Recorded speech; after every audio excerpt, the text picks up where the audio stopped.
Bruchim Aboim B'Shem Hashem. Shem Yegin Shir Termas is blessed. I'd like to welcome everyone to tonight's shir. All the men here in the Beis Medrash, all the women upstairs in the Noshim, everyone listening on the phone and watching through the live stream. Bruchim Aboim. We'd like to give a shikoyach to Dr. Joseph J. Safdie for sponsoring tonight's shir. Lili Nishmas Moshe Ben Sora Allah Shalom. And L'chvoid Havdu B'chaim L'chaim L'chvoid Rabbi Ozeri, in honor of Rabbi Ozeri and his son Rabbi Yosef Ozeri. To have the great schos of sponsoring a shir, call Irgun Shir Torah 718-851-8651 or email ist@yeshivanet.com. Tonight we have the cover to have with us once again Rabbi Dovid Ozeri, Shlita, Rav of Yad Yosef Torah Center, to speak on caring for every soul. It's my cover to call in Rabbi Ozeri for tonight's Rosh.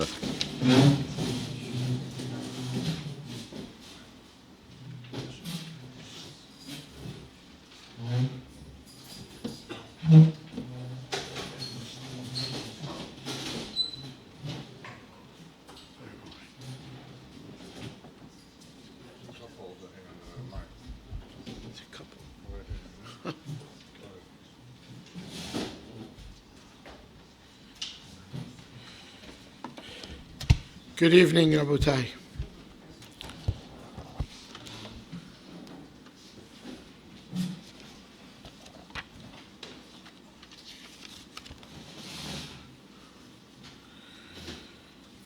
So the topic is caring for every soul. I believe what it means is Ben Adam Lechavero. So that's what we're going to discuss tonight. How does one acquire respect for his fellow man? How do you do that? Because that's the Maisa, that's what it's all about. First and foremost, we have to know that if you want to have kavod haberiyot, self-respect for others, you have to have self-respect for yourself. Why? Why do I need to respect myself? A person has to know that he was created b'tzelem Elokim. You were created in the image of God. What does that mean? Well, the pasuk tells us clearly, "Vayivra Elohim et Adam." Hashem created man, b'tzalmo, in His image, b'tzelem Elokim bara oto. Within our makeup, there is a chelek Elokai mimal. There is a piece of Borei Olam in us. In our makeup, we have similarities to HaKadosh Baruch Hu. For example, morality. HaKadosh Baruch Hu has morality, we have morality. Reason. Borei Olam has reason, we have reason. Free will. HaKadosh Baruch Hu has free will, we have free will. Only a human being can know and love HaKadosh Baruch Hu and build a relationship with Hashem. No other creature on earth can do that. If you look into the Chovot HaLevavot, he tells us that man is created with Nefesh HaSichli. Nefesh HaSichli means, that's the Helek Elokai Mimal, means that man is created with logic. That's the good news. But Chovot HaLevavot also tells us the bad news, that we also have within us the Nefesh HaBehami, the animal instinct. There have been human beings who have acted during their lifetime like animals. That is the Nefesh HaBehami. We have to make sure that we have our Nefesh HaSichli always superseding the Nefesh HaBehami.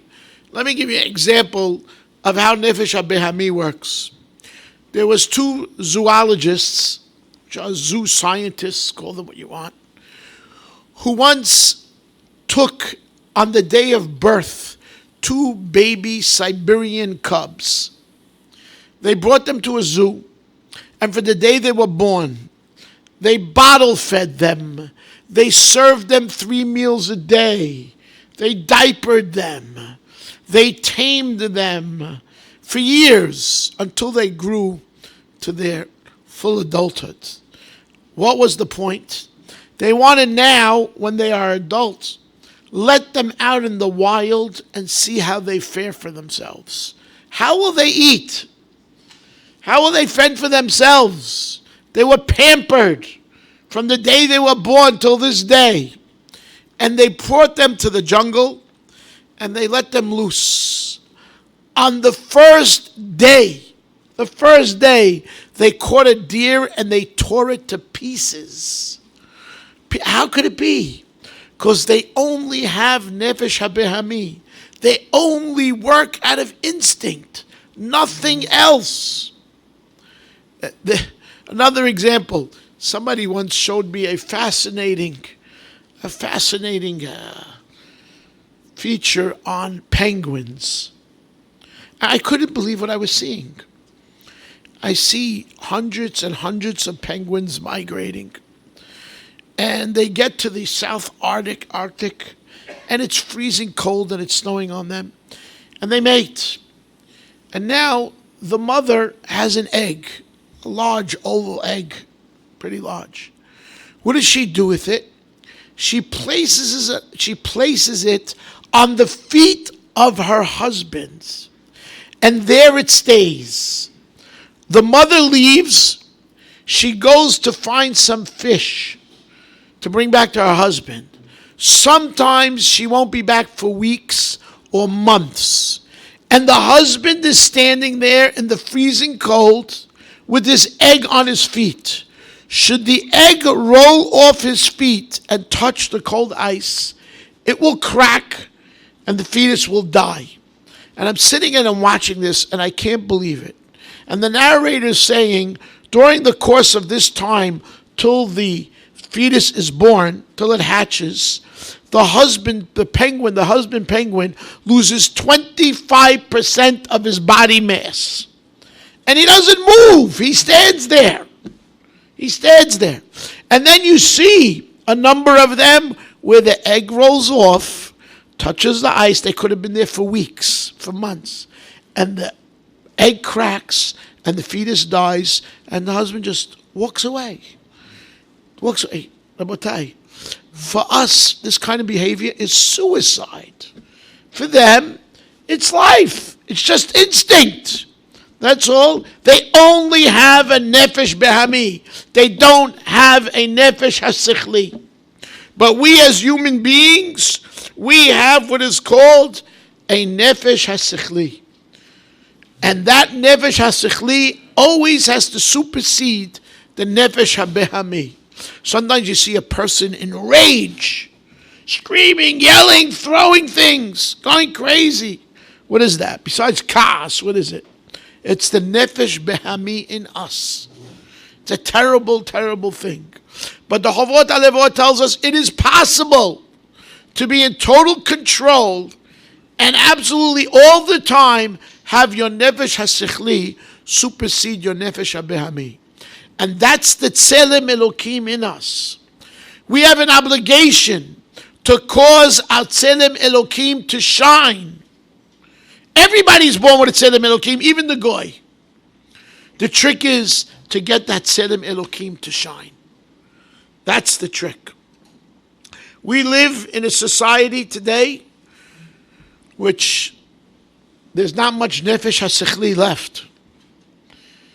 With the craziness that's going on out there, Rabotai, you can't even discuss what they're fighting for. Certainly not in a Beis Medrash. Had a relative that had a child recently. The doctor was not allowed to tell the mother of the baby if it was a girl or a boy. The hospital not allow it. You have to decide yourself what it is. My son runs a yeshiva. He called me up. He tells me, Abba, I can't do this anymore. What's the matter? So I'm filling out an application for a grant, a government grant. And it asks me the typical questions at the beginning. Name, address, phone number, social security, this, that. And then it asks for gender. And it has 6 choices. Male, female, and then a bunch of Rashi Tevis. Doesn't say androgynous or tum-tum, no. A bunch of Rashi Tevis, disgusting Rashi Tevis. And the last one was undecided. You don't know yet what you are. Okay? This is a government form application that you're filling out. We live in a Malchus Shel Chesed. They want to give us grants for our yeshivas. But look what you're subjected to. It's not to be believed. What happened to the Tzedem Elokim? What happened to the Nefesh HaSichli? It's gone. It's gone. And it should be no chidush to us, because we all know the famous Mishnah.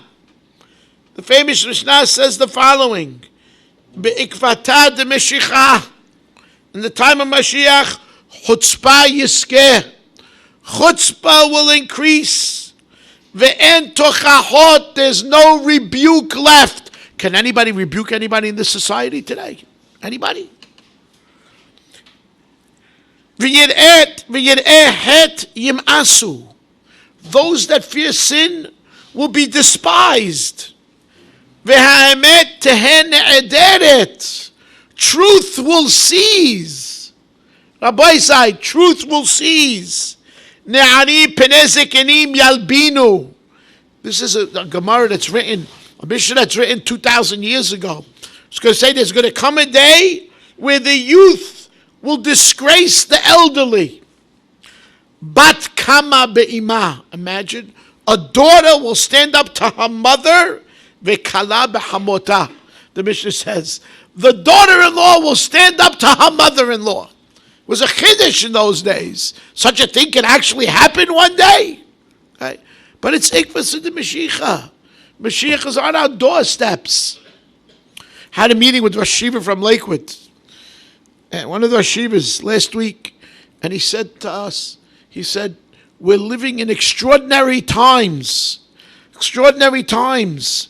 There was an asifa of 20,000 Jews. For what? For what? To give cover to the younger light in the country.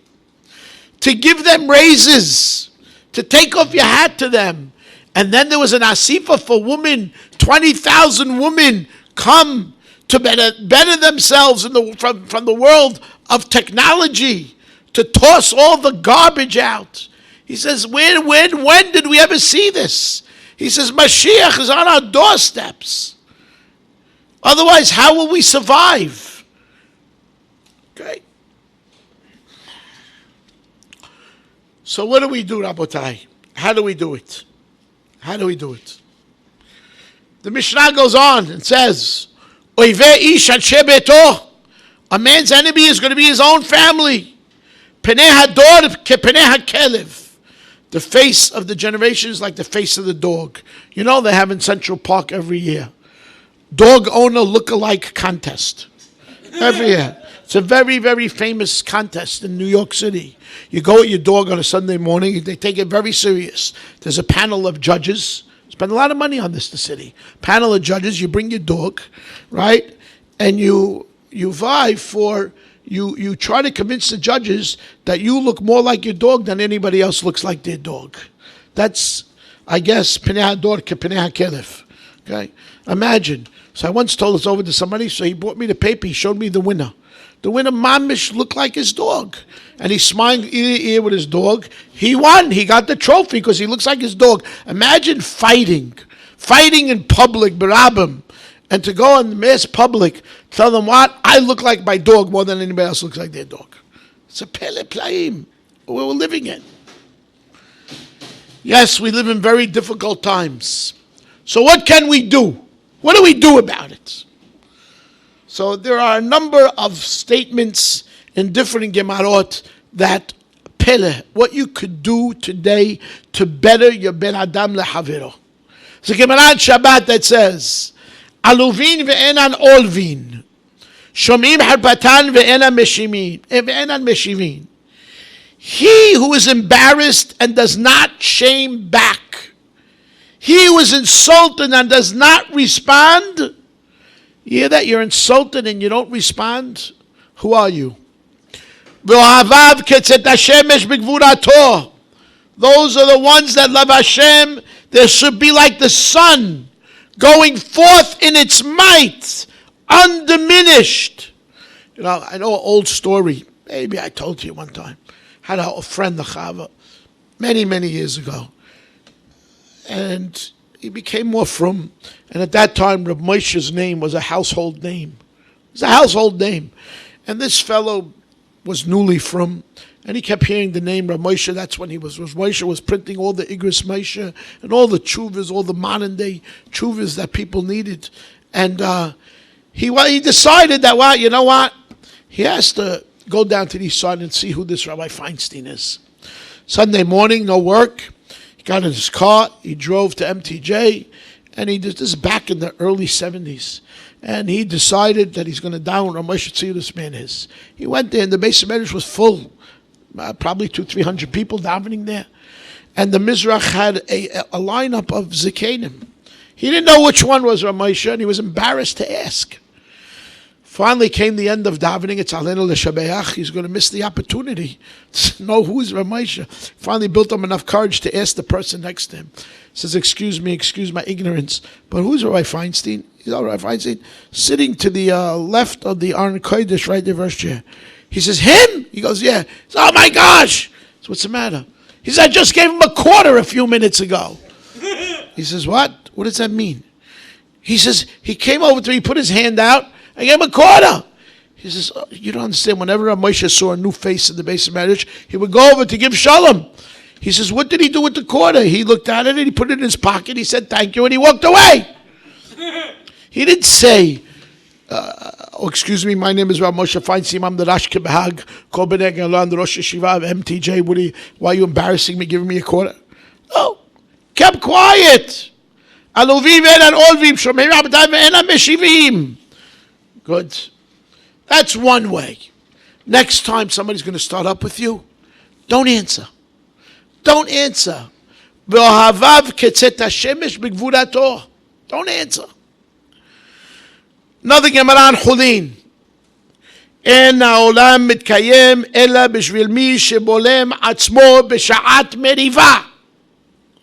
The world only exists on those who restrain themselves at the time of quarrel. Somebody starts up with you and you restrain yourself, the world is standing because of you. You are holding up the world. Again, I'm going to repeat the Gemara. אין העולם מתקיים אלא בשביל מי שבולם עצמו בשעת מריבה. You're holding up the world. Rabotai, was there a bigger shame, a bigger bizayon than David HaMelech? Avshalom, his son, wants to kill him. He's on the run. He's barefoot and his head is covered like an oval. And he's walking on the side of the road with the few people that are running away. Out comes Shimei ben Gera and starts cursing him. Tzeh, get out of here. Ish hadamim, you man of blood. Get out. And he started stoning David HaMelech. With David HaMelech was his general. And the general says to him, general was a giant, so yeah. And he says to him, Lama, he says, why? My master, my melech. Why should this dead dog, Kelev Met, this dead dog, sit here and insult my master? Move over and I'll remove his head. It won't take me more than a minute. What does David HaMelech answer? Leave him. Leave him. Maybe Hashem told him to curse me. And maybe if I keep quiet, Borei Olam will see my tzad, and he'll do good to me. So leave him. David HaMelech didn't open his mouth. By the way, I think David HaMelech needed the general to take him on. David HaMelech tore up a lion with his bare hands. Yeah. He didn't. Not only did he not answer, he was stoning him. Leave him. Maybe Hashem told him to do this.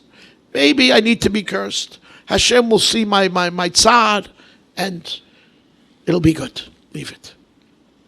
Unbelievable. once saw a modern day David HaMelech, something like this. I was in one of the busiest streets in Flatbush, and there's never parking there. And somebody pulled out, and a yeshiva man got the parking and went in. Him and his wife got out. All of a sudden, a Jewish lady from nowhere, I don't know how from she was, but she was Jewish, came and smacked him across the face, and his hat went flying. She says, "How dare you? That was my spot!" And his wife, this man's wife that was with him, got out. She wanted to kill the lady. She picked up her hand, and her husband said, "Shh, don't say anything. Don't say anything." Right? And he told his wife, "Let's go." The goita in the dry cleaners, who's been there for years, and she has many from clientele, came running out, and she screamed at the lady. She put her finger to the lady's face and said, "How dare you hit a rabbi? You never touch a rabbi." The goita, you hear, told the woman. And this man didn't say anything. It was a very busy Friday afternoon in the street. He picked up his hat, he brushed it off, put it on, and he walked away with his wife. Right. Because of him, the world is existing. אין העולם מתקיים אלא בשביל מי שבולם עצמו בשעת מריבה. The Gemara in Sanhedrin says, "Hahu de'ava ka'amar ve'azil." There was that one, obviously was a great man, who used to walk and say over the following: Tuvyahu deshama adish. Fortunate is the one who hears his shame. Halofea b'yishtem me'ah. Fortunate is the one who hears his shame and doesn't answer, because the next 100 misfortunes that would have come his way will now pass him by. Isn't that amazing? Imagine. Somebody starts up with you and you don't answer. The next 100 misfortunes that were supposed to come your way will now pass you by. It's a Gemara. It's a Gemara on Chodin. It's unbelievable. All right? I want to tell you a story about Rav Zusha. Rav Zusha, Anapoli, famous. Rav Zusha, we know, was an ani marud. One of the reasons why he was an ani marud, he gave everything away. Whatever money came to his hand, whether it was salary, nazar, by the time he got home, it was gone. His wife used to go crazy from him. Okay? One day he realized that he needs a new pair of tzitzis. He needs a new pair of tzitzit. Where's he going to get it from? He has no money. He doesn't take money. He started saving. What they have then? Pence. It was a penny, ruble, pence by pence by pence by pence. They say it took him over 2 years to save this money to buy a piece of wool to make a pair of tzitzis. Now, Rav Zusha was a Rebbe. Okay? The Rebbe is now he finally got enough money. He bought a beautiful piece of white wool. Going to make a pair of tzitzis. You need the tailor to cut the hole, and then to make the holes in all four corners. So this is a ceremony, time for a tish. They invited everybody, the whole town, to watch the tailor cut the hole in the tzitzis. It was a big thing. Everybody came to the Beis Medrash. Rav Zusha proudly takes out the piece of wool, and the tailor is there. And what does the tailor do? He lays it out. He folds it over once. He folds it over twice, and he cuts the hole. Now, Rabbi say, you tell me, you don't need to be a tailor. If you fold it once and you fold it twice and you cut the hole, what's going to happen when you open it? You have 2 holes. And they picked it up, and everybody was shell-shocked. Everybody gasped. The tailor, from his nervousness of doing this in front of everybody, he cut 2 holes instead of 1. And Rav Zusha looked at it, and he caught himself, and he said, "No, let's dance." And he got everybody up, and they're dancing around the Beis Medrash.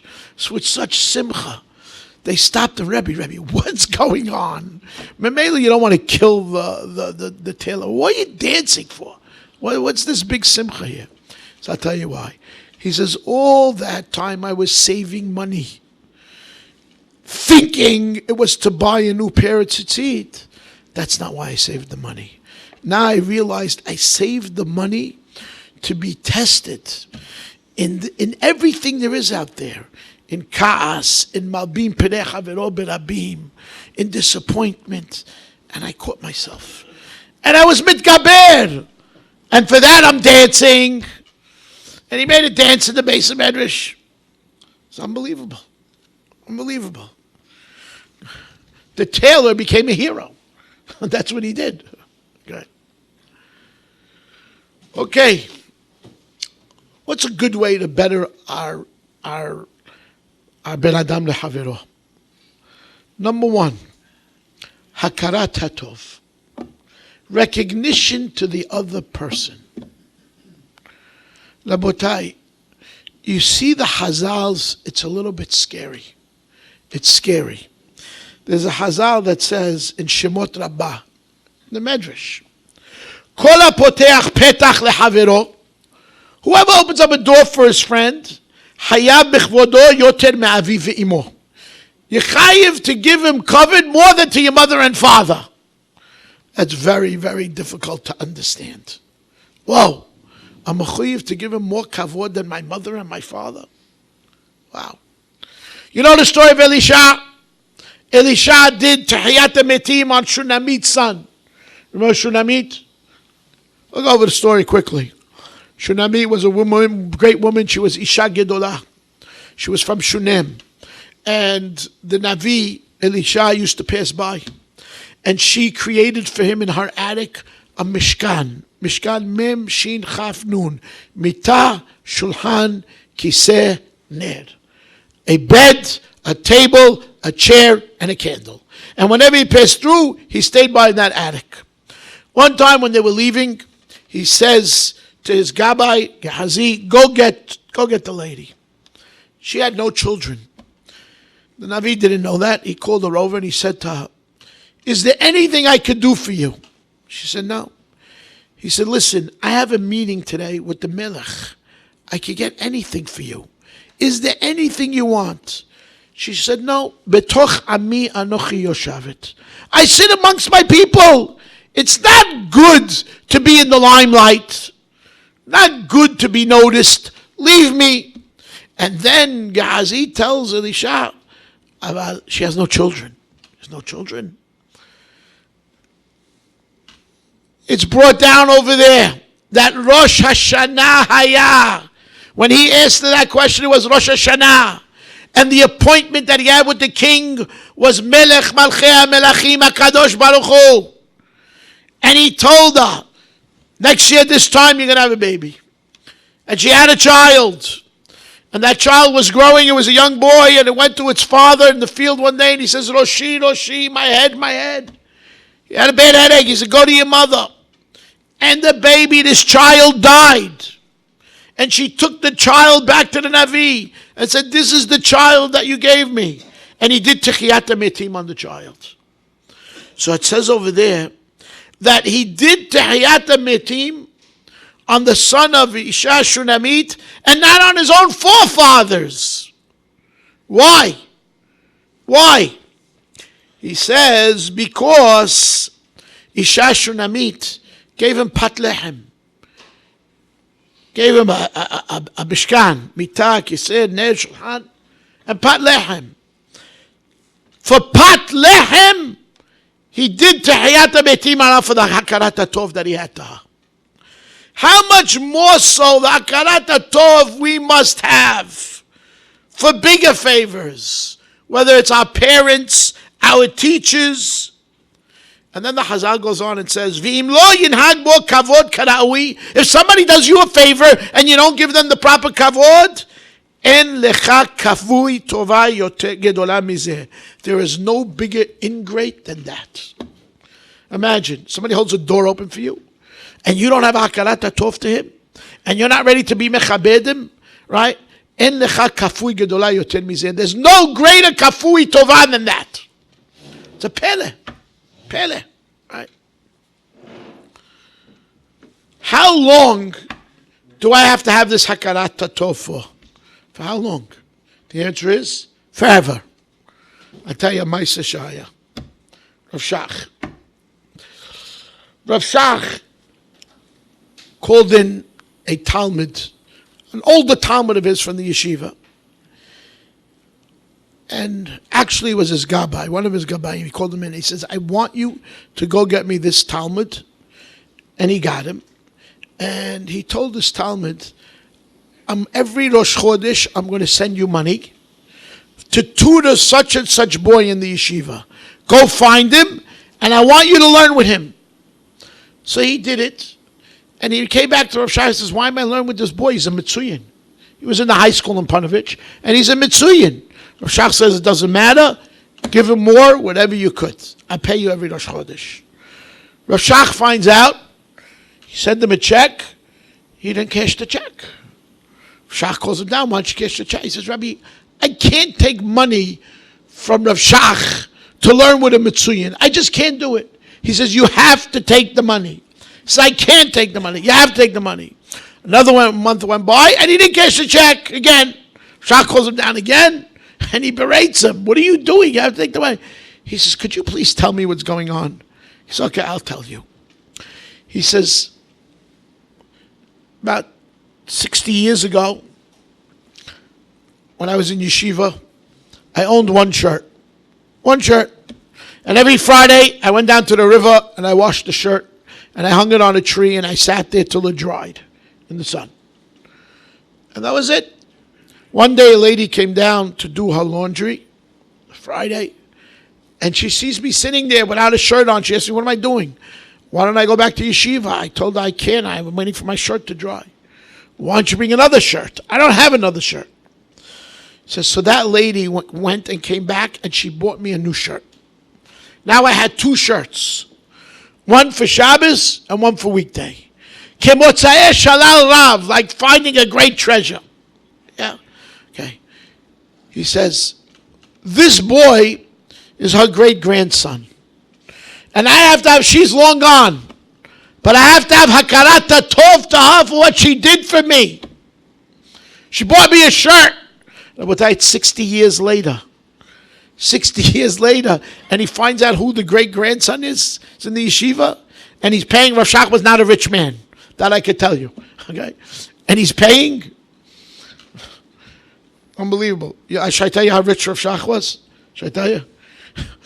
When he retired from giving shir, right, he was too old. One morning, his son comes home from his grandson comes home from down. He lived with his grandson. He says, "Come, let's pack up and let's get out of here. Pack up and get out of here. Where are we going?" He says, "Oh, I can't stay here." So why can't you stay here? He says, "It's not my apartment. It's owned by the yeshiva. I realized I don't work for the yeshiva anymore. I don't give a share anymore. I'm staying here. It's Gezel. Let's go. Where are you going to go? I don't know. We'll go to Yerushalayim. We'll find a room. We'll do that. I can't stay." He's arguing with him. Finally, he convinced his grandfather to go ask the Shaila to one of the Rosh Yeshivas in Panovich. I forget which one. So he went to Rosh Yeshiva. I can't stay in this dira. It's not mine. I don't have money to pay rent. Get out of here. So the Rosh Yeshiva asked him, "You come to davening to the yeshiva?" He says, "Yeah." "Do you answer shailas after davening?" He says, "Yeah." He says, "That's enough. That's your schar, okay? Your schar batala, okay? That's your pay. You have the dira from the yeshiva, and you can live with that." He says, "You're paskening?" He says, "Yeah, I'm paskening." He says, "Okay." He says, "As long as it's not going to be on me in Shemayim." Now you know how rich Rav Shach was. That he had money to pay for this bacha every month. Okay? Can you imagine? Another way to better ourselves in Ben Adam Lehavero. Another way. So that's hakarat hatov. Another way is ve'edan kol adam lekaf zechut. Judge everybody favorably. Betzedek tishpot amitecha. Now, but who says I have to judge people favorably? The Torah says so. Betzedek tishpot amitecha. Yes. Judge your fellow man righteously. The Sefer HaChinuch says that not only to judge in court doesn't mean that, בצדק תשפוט עמיתך. ועוד יש בכלל זה, he writes, included in this, בצדק תשפוט עמיתך, שראוי לכל אדם לדון את חברו לכף זכות. דן לכף זכות falls in the mitzvah עשה בצדק תשפוט עמיתך. ולא יפרוש מעשיו ודבריו אלא לטוב. do not interpret that person's deeds or his words only letov, regardless of what it is. Good? Betzedek tishpot amitecha, justly and favorably. And favorably. The famous story of Mibadichev, no? Rav Levi Yitzhak Mibadichev. They came to me and told the Rebbe, every Shabbos we walk home from shul, and there is this Yid that lives down the block. You go the other way, you don't see. And he waits for us to come out, and he lights up his cigarette, and he's blowing smoke rings at us. Right? A Yid, a Jew.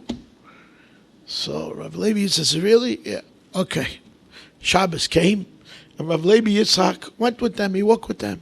And there's this Jew, and he's blowing smoke in their face. And Rav Levi Yitzhak says to him, must be you don't know that today is Shabbos. He says, Rabbi, boy, do I know it's Shabbos. I only come out here to do this on Shabbos. Of course I know it's Shabbos. He says, must be you don't know that it's usher to smoke on Shabbos. Of course I know it's usher. I can even tell you the pasuk, Lo tavaru esh bechol moshvot echem. Of course I know. And he's blowing smoke on Rav Levi Yitzhak. So Rav Levi Yitzhak says to him, oh, I know what it is. Then they thought in those days smoking was healthy. He says, must be you're not well. And the doctor told you have to smoke a certain amount of cigarettes a day. And it's pashut pikuach nefesh. It's mutar on Shabbos. He says, Rabbi, I'm healthy as a horse. Okay, you can't imagine. Well, give me something to do. I'll show you I can do anything. Rav Levi Yitzhak picks up his hands to Shemayim. He says, Kadosh Baruch Hu, Mi ka'amecha Yisrael. No matter how hard we try to get this man to lie, he won't lie. Look at your people. How far does it go? How far? And he meant it. Okay? He meant it. He didn't say it to go down in history. Okay? He meant it.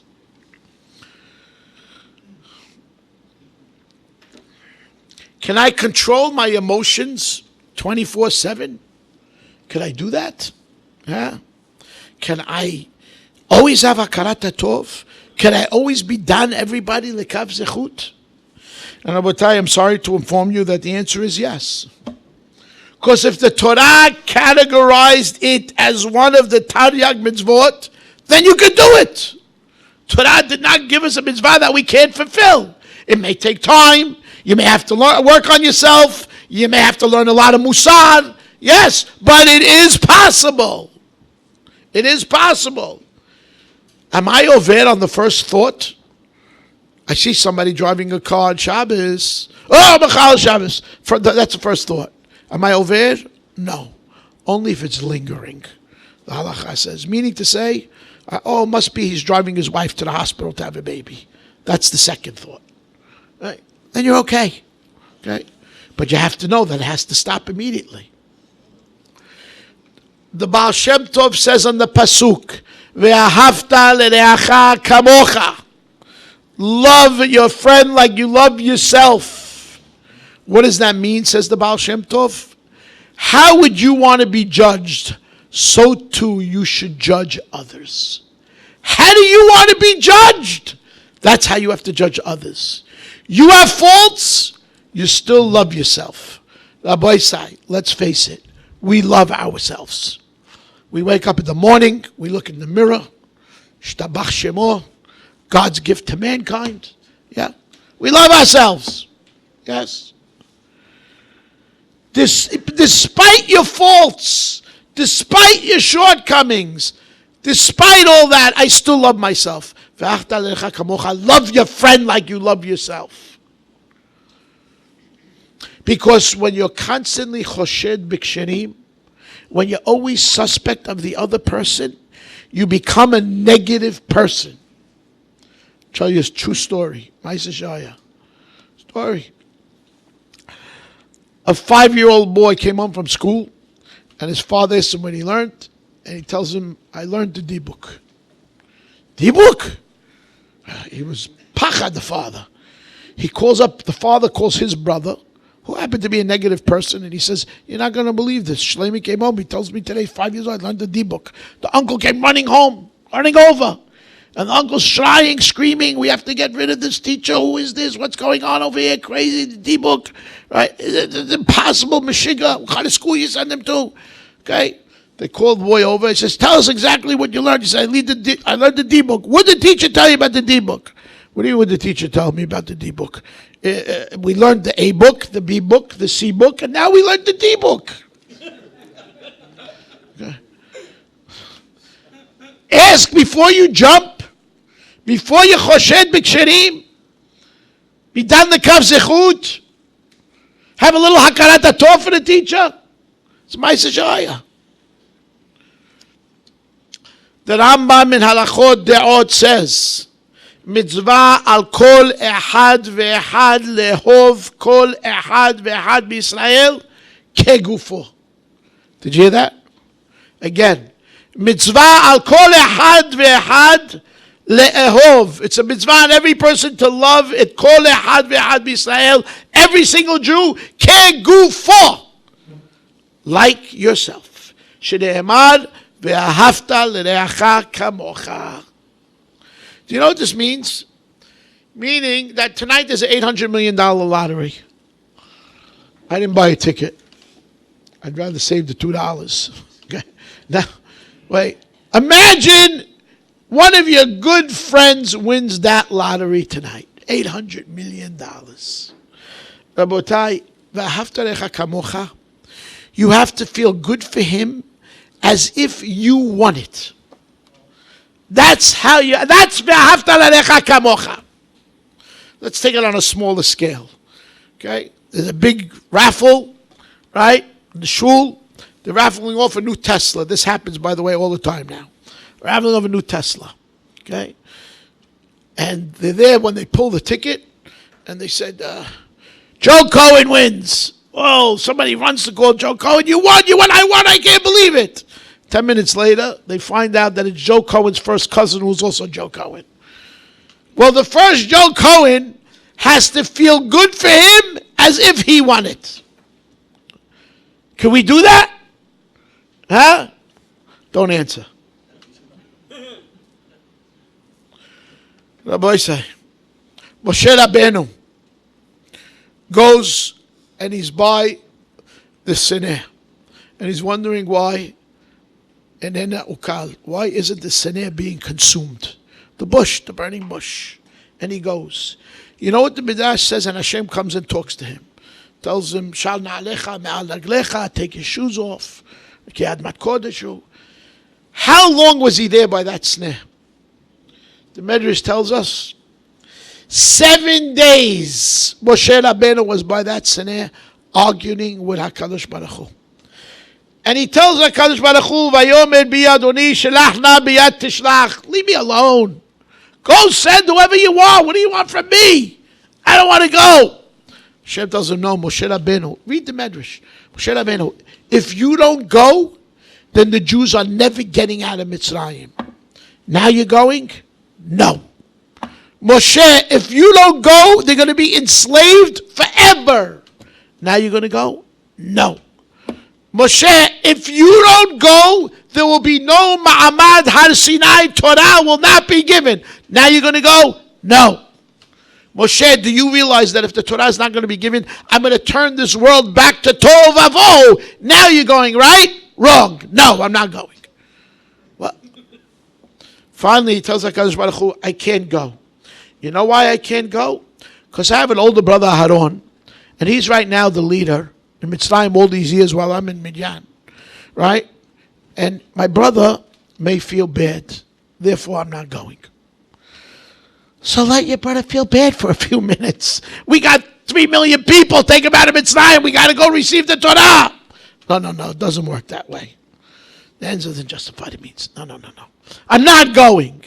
And only to HaKadosh Baruch Hu told him, when Aharon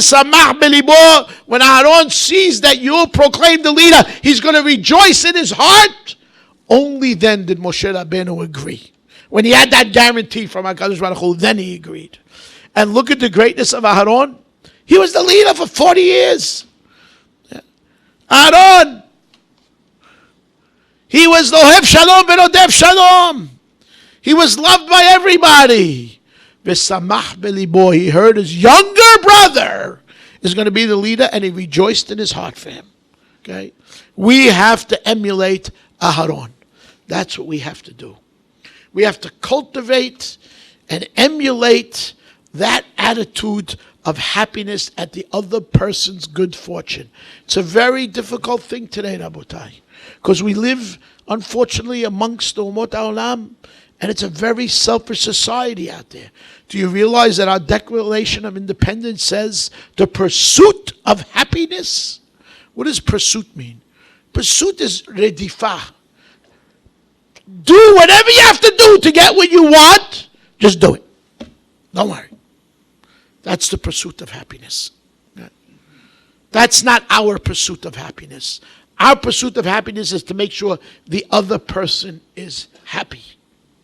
Now, Sefer HaMitzvot says, Mi she'en dan et havero lekav zechut ki'ilu horgo.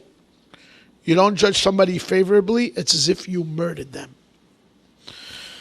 Ma'aseh Shahaya, two Beis Yaakov girls were on a bus, a city bus, and there was a frum lady sitting behind them. And one girl says to the other, could you believe it? This Sarala got engaged last night to this great girl. And they start talking about this Sarala. What a loudmouth. What a slob. She's so bossy and she got this guy. They kept talking and talking. The lady behind them got up to get off the bus. And she taps them on the shoulder. She says, girls, I'm so happy I met you on this bus. I overheard your conversation. That boy happens to be my nephew. I'm going home and telling my brother to stop the shidduch. No, please, what are you doing?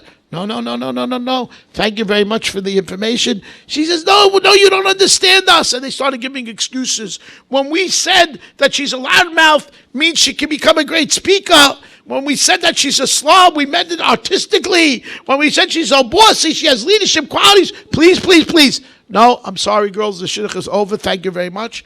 As she's stepping down from the bus, she turns around. She says, girls, it's really not my nephew, but he could have been. Be careful. Why do we have to talk about other people? Look what it could do. It's destruction. Absolute destruction. Sefer Chafetz Chaim says, Kaf Zechut is not only a midah, but a chiyuv. A chiyuv, Rabotai. I want to spend the last few minutes talking about a man who we all knew, but we really didn't know. Okay? And who loved every Jew on this earth. His name was Uri Zohar. Yeah, Uri Zohar. We're familiar? Okay? The greatest Baal Tshuva of this generation, maybe the greatest Baal Tshuva since Rabbi Akiva. Actually, he was really Rabbi Akiva at this door. Rabbi Akiva started at 40 years old. He started at 40 years old. Yes, started at 40 years. Who was he? Uri Zohar back in the 60s and the early 70s. He was the greatest comedian, movie star, broadcaster, producer, the greatest icon of Israeli entertainment. That's who Uri Zohar was. He was revered by the entire country. Born in Israel, in Tel Aviv, no religion, no clue to religion. The entertainment industry was dominated by a few names, and he was the kingpin. Uri Zohar. He'd get on stage, he didn't have to say anything, and the entire audience would burst out laughing. But not only was he a comedian, he was an actor, he was a producer, he was a broadcaster, and he made all kinds of money. He built the largest villa on the Mediterranean ever. That's where he lived. And in that villa, he entertained all the who's who in Israel. This was their poster boy. He went around the world. He met presidents and kings and prime ministers, chancellors. Who this person was? He was the darling of the state of Israel. He knew nothing about Frumkeit. He hated Frumkeit. It says that Rabbi Akiva once said, before he became Rabbi Akiva, he said, if I see a Talmud Chacham, I'll bite him like the donkey bites. Like the donkey bites? Yeah. Because the donkey bites and claws down and doesn't let go. Right? Breaks bones. That's what I would do. That was Uri Zohar. He never saw a Talmid Chacham in his life. What happened? Uri Zohar gets invited one day. An old friend of his became religious and moved to Yerushalayim. And he invites him to a family simcha. Uri says, why not? I'll go. He was a very nice person. Besides all these horrible things that he was involved with, he was a very nice person. And he went to this simcha in Yerushalayim. And it was a very, very weird experience for him, seeing all these religious people who he was never around. And a rabbi walks up to him. This is the first time in his life he's face to face with a Talmid Chacham. Rav Yitzhak Zilberman. There was this, Rav Yitzhak Zilberman was famous in Israel. He made the Zilberman system of learning, right? A huge Talmid Chacham. Uri Zohar said he was a black hat, he had 18 children, and he lived in a small apartment. And Uri Zohar said, in my eyes, it was majorly depressing. Who wants to be around this man? The man approaches me, Uri Zohar, yeah, and he asked me the following: what if I prove to you that there is a leader to this world and the Torah is emet? Will you observe the Torah? And I'm thinking to myself, I'm a very educated person. He was. He had a college degree. He learned philosophy, literature, history. He says, this black hat rabbi is going to be able to convince me. So he said to the Rabbi, you're saying, you're talking about, you said the word proof. If you could prove to me. You're talking about faith. Faith can't be proved. What he tells him. He says, well, I can prove it to you. Will you observe if I prove it to you? He says, if you prove it to me, then I won't have a choice. Because he knew that he can't prove it to him. He says, I'm an honest person, and if you actually prove to me that I'm living a lie, I'm living the greatest life there is out there. But if you prove to me that it's a lie, then I guess I'm going to have to observe. He said, okay.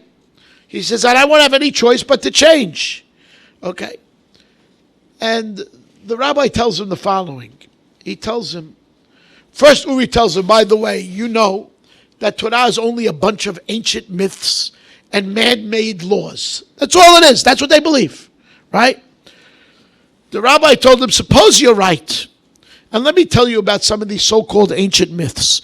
Imagine there's an old man, a grandpa, on a Saturday afternoon sits down to write his grandson a letter. All right.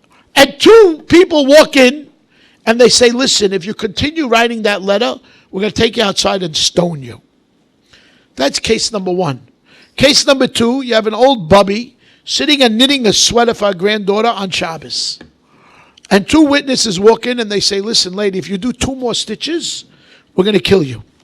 Now, are these people, these so-called witnesses, are they crazies? He says, of course they're crazies. They're out of their mind. I told you these are man-made laws. You people are insane. He says, okay, now you told me you learned literature and philosophy. Yeah. It's okay. Did you ever hear the Rambam? He says, of course. I read about him. Did you ever hear of Rashi? Of course, I read about him. And named a few more Mefarshim Rishonim. You heard it? Yeah, I heard of this, I heard of that one. I read about them. So would you say they were great people? Yeah, Maimonides was a doctor, a philosopher. There, Rashi. He says, well, if these are man-made myths, right? If they're just myths and man-made laws by a bunch of crazies, why did they spend their lives expounding on it? Why did they spend their lives expounding on it and giving it over from generation to generation? It must be godly. So he thought for a minute and he said, I got to think about that. I'll get back to you. Zilberman gave him his phone number. He called them back 2-3 weeks later, obviously was gnawing at him, and he says, I want to meet with you. And he came with all his proofs on evolution, on whatever nonsense he had from college, everything. And he comes to this Rabbi Zilberman, he sits down, he has a debate with him. And this Rabbi Zilberman disproved them all.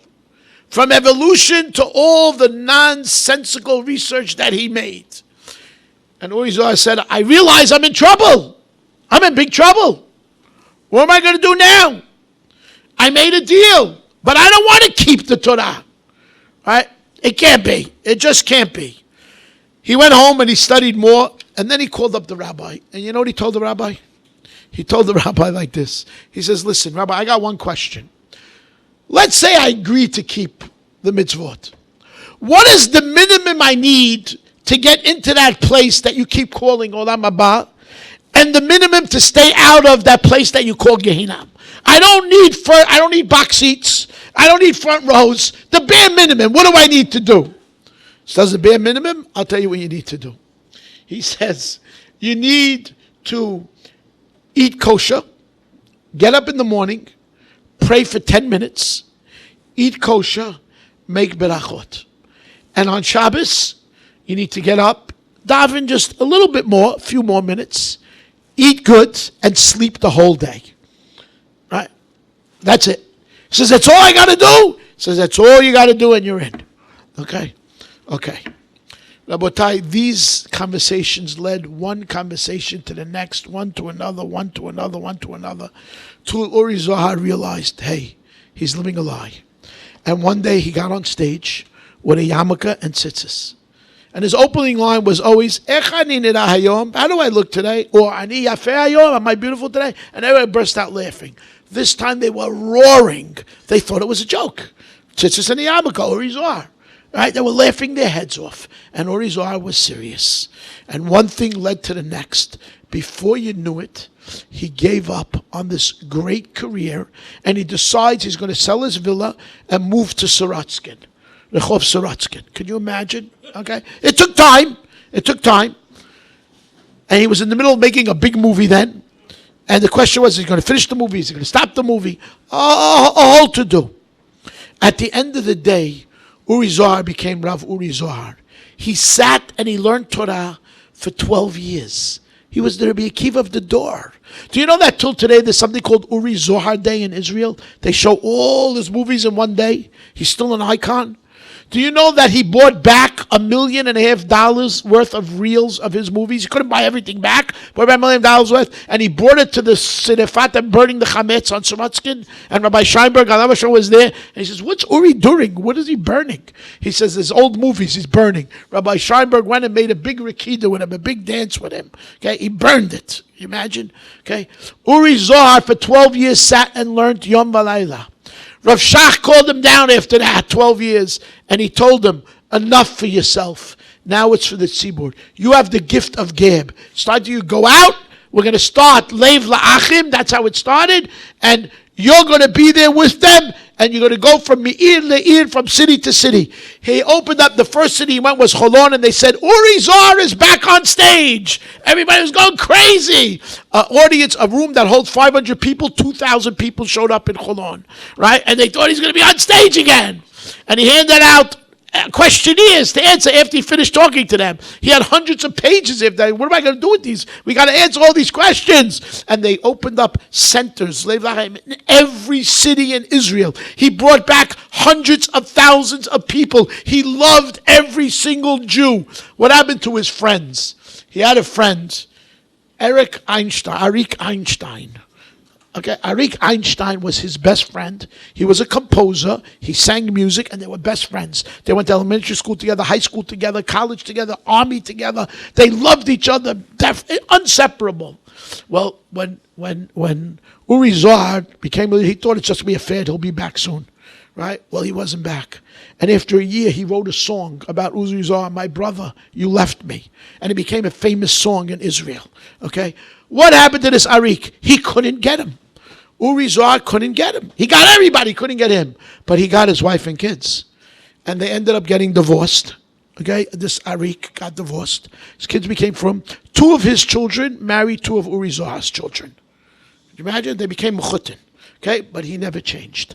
Rabotai, I want to read. Oh, by the way, after 4 years of being from, the Yetzer Hara got to him a little bit. And he said, you know what, maybe I'm fooling myself. Maybe this really isn't for me. Let me go back a little bit. He called up one of his friends. He said, I want to come over. His friend invited everybody over from the industry, right? Uri Zohar's coming. Uri came with his yarmulke and his scissors.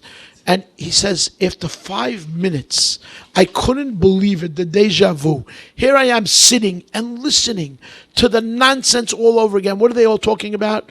Soccer, politics, who has what, how much money you have, what substance are you using? He says, I walked out after 5 minutes. It was a party for me. I walked out. I realized that I have a purpose in life. Okay, what happened to all these people? Hashem Yishmor, what happened to all these people? Their names. Shmuley Kraus was an actor. What happened to him at the end? He served time in jails for possession of guns. Yoram Kanyuk. These were the big names. He married a Christian and he denounces Judaism to Misrad HaPnim that you should not be listed as Jew. Arik Einstein, my best friend, my mechutin. He went to the grave with no Jewish connection. What did Uri Zohar do for these people? He says, when Arik died 10 years ago, he went to the Levaya. It says mechutin. He saw all his old friends there.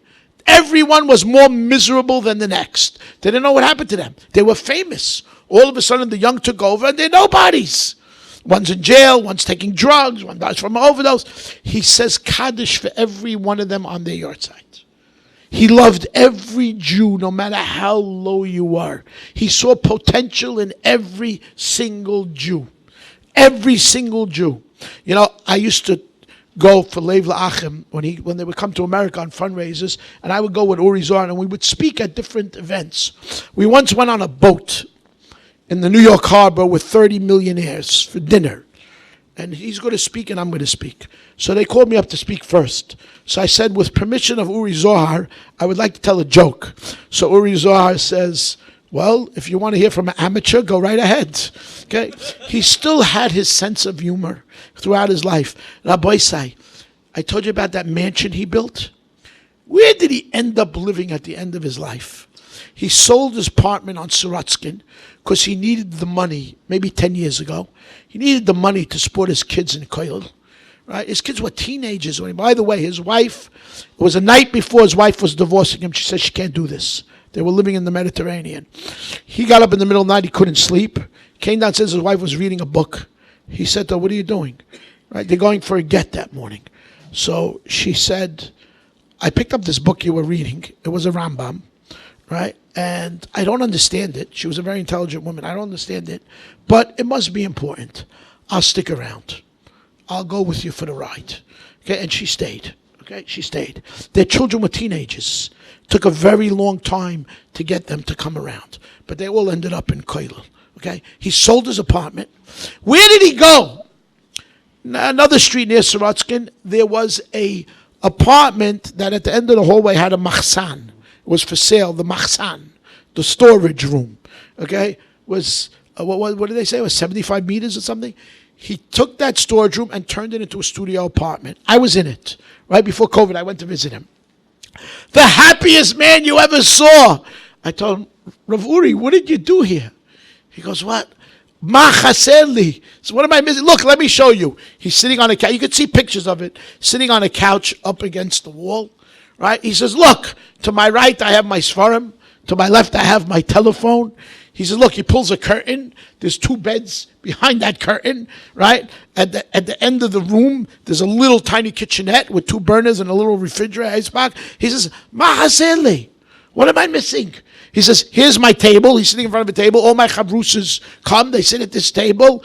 He says, he didn't tell it to me, but he told it to somebody else. He says, listen, first I lived in the Mediterranean in a big villa. Then I lived in a nice size apartment on Sorotsky. Now I live here.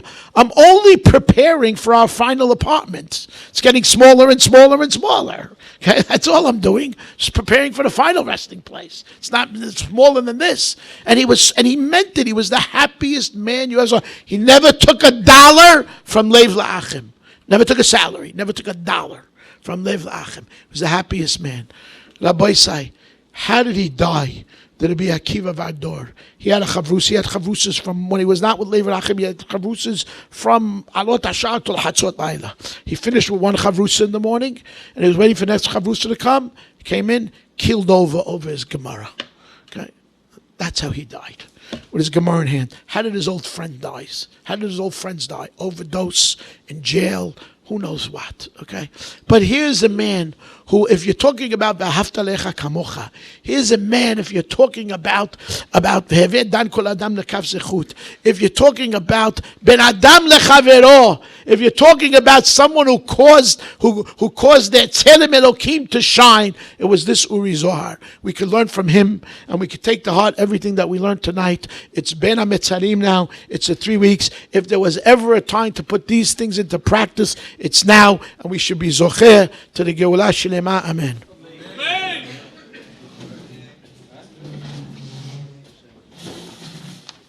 Shem Irgen Shir Torah, Moses Boston, writing of a big Yashikayach and Chazako Baruch, Rabbi Ozeri, the very inspiring drasha.